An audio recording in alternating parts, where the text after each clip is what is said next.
Oh, the mortuary is a home haunt, is what they call it.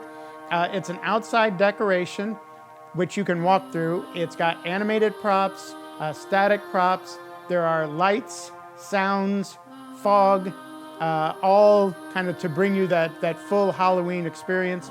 It runs from October 17th to October 31st every year, starting at about 7 o'clock at night and running to about 10. The haunt is not supposed to be super scary. Obviously, the theme is, Halloween, it's a graveyard, there's skeletons and stuff, but there's not a lot of things that are really going to be very scary for kids.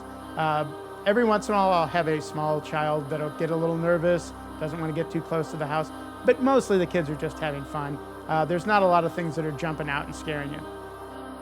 The last 4 years, I've continued to expand every year. I have new projects to add to it, so the mortuary continues to grow. This last year in particular, I had a number of wiper motors left over from previous builds that I did with people, and so I decided I've got to get rid of some of those wiper motors. So some of the stuff sitting behind me is our brand new guys for the year. We've got some more animatronics that I've also built. So I'm up to about 30 animated props at this point.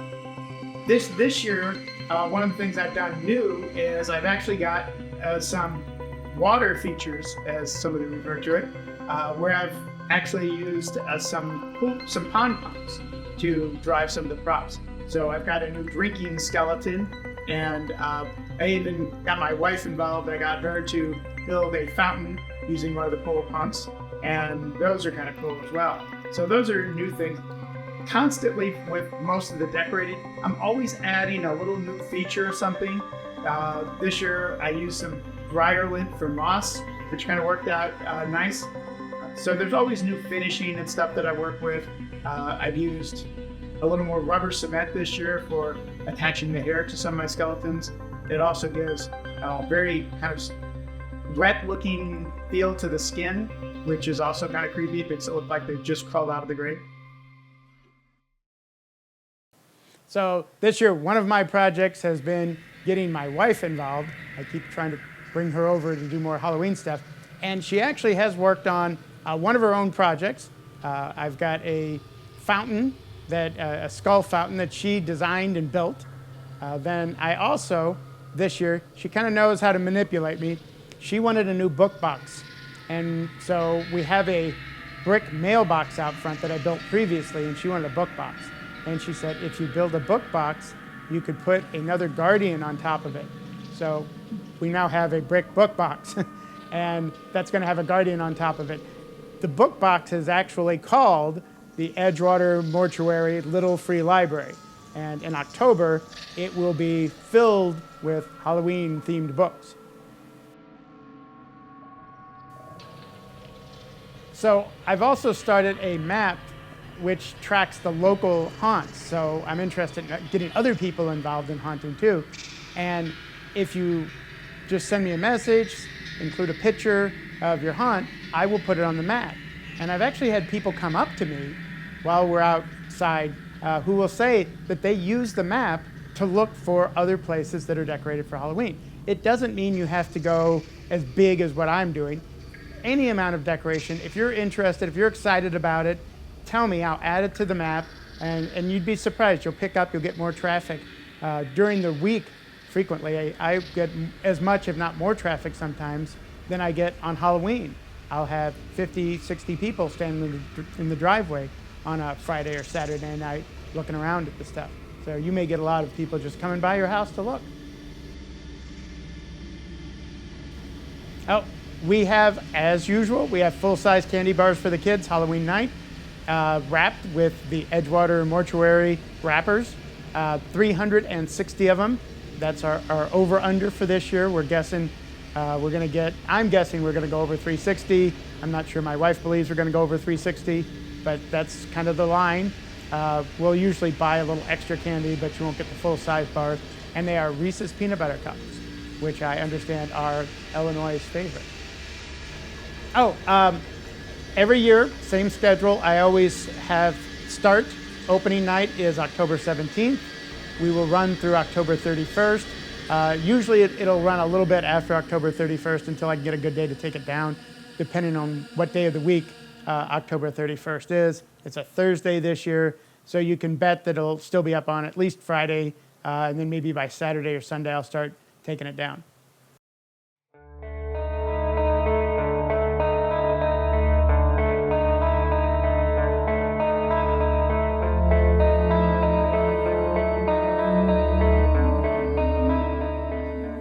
Well, I think the last time we talked a lot about Alton, and Alton has always been one of my favorite places. Of all the places that I've worked, that I have done things, that I've researched, that I've written about, and places that I've lived, I mean, Alton is always top of the list. It's one of the most haunted small towns in America. You know, been doing ghost tours here for a long time, a lot of other events.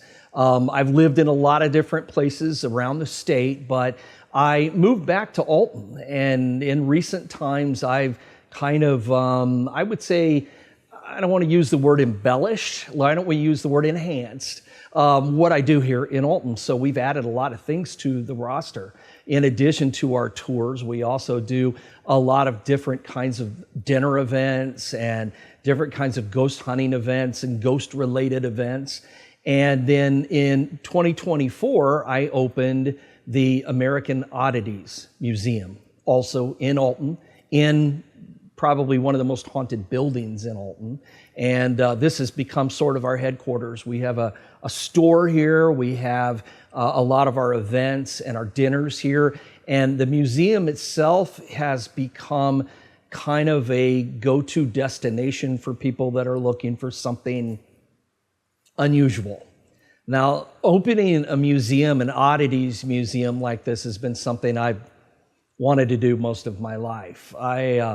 I grew up around carnivals and sideshows and have always loved the circus. So getting the chance to do something where people get to come and be amazed, I guess, is even better than just talking to people about something or telling them a story. This is a tangible, physical, I would say living thing, but not exactly, kind of thing that people can come and do. And the museum is filled with, it's a general theme of a sideshow or that kind of attraction. But and while we have plenty of that, we also have a lot of other things too. We have ghost-related things, of course. I mean, that's really my business. But we have a section that's dedicated to ghosts and hauntings and spiritualism and Harry Houdini and the magicians who investigated ghostly claims. And we've got a big true crime section, relics, authentic pieces, murderabilia, I guess you would call it, from killers and true crime and Prohibition relics and actual pieces from Prohibition and the gangsters in the 1920s. We've got a big medical section, and by medical I mean a lot of it is weird stuff that was legit medical things at one time, and then we have a lot of medical quackery kinds of things too, things that you won't believe that people bought because they thought it would help them, which is kind of fitting since we're in the Mineral Springs Hotel and the whole place was built and then advertised that it could cure all of your ailments. It's kind of fitting that we would have a section like that in here. But we've got a section on the history of tattoos and tattooing. We've got a whole section on funerals and death and, relics, of post-mortem photographs, photographs that people took of their dead loved ones to remember them by, at a time when not everybody had access to cameras. So this is your last chance. So you took a picture of your dead kid or your aunt or your uncle or whoever, so you'd always have it. And today we look at that as a little creepy and weird, but it wasn't meant to be that way, but that doesn't make it any less creepy or weird. Well, the good thing about us not talking like this in a while, we put some time in between, so you knew that I had written a lot of books in that amount of time. And I don't know if you heard, but about 4 years ago, there was some kind of pandemic or something, which left me with a lot of time on my hands. So I've actually written a lot of books since then. My 150th book came out this summer. So I've had a few that have been fairly recent. I did one, growing up on a farm, I did a book called Fear the Reaper with a friend of mine who also grew up on a farm. And it was a book that we wrote that was about, farm murders and all of the things that happen outside of town that make them even scarier than the stuff that happens in the city. So that one was fun. I wrote my very first book, only book so far, that takes place outside of this country because I had always wanted to write a book about the curse of King Tut's tomb. So I did. I'm not going to sit here and tell you that I know that it's real, but it was an interesting thing to work on. So I got to work on that. I started an entire series of books called Hell Hath No Fury. The third book has come out in the last couple of years. This was a book that I did that is about women, both women murderers and female victims, ghost stories, true crime, all mixed together. And I also wrote a book called, probably my most popular one over the last couple of years, was One Night in Salem. It was a book I wrote about American witchcraft, essentially, and how it changed when it got to this country, became something new. So part of it's about Salem, part of it just kind of goes on from there and covers a lot of different folk stories and folk magic and things. And the other big thing, I guess, as far as books go, would be my book about the 1949 St. Louis exorcism. I had put that book out originally in 2006 and had gone through a couple of editions, but the newest edition is actually optioned to be turned into a film. Whether or not it will, I don't know, but it has been optioned.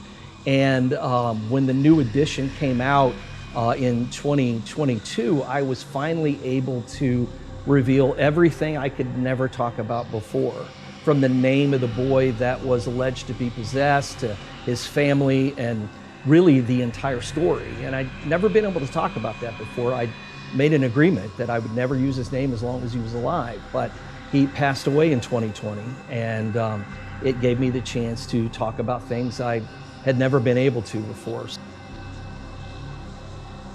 I think the big thing I always like people to know about the business or the ghost business, or when it comes to ghosts and hauntings, is that it doesn't end in October. In fact, we get just as busy after that.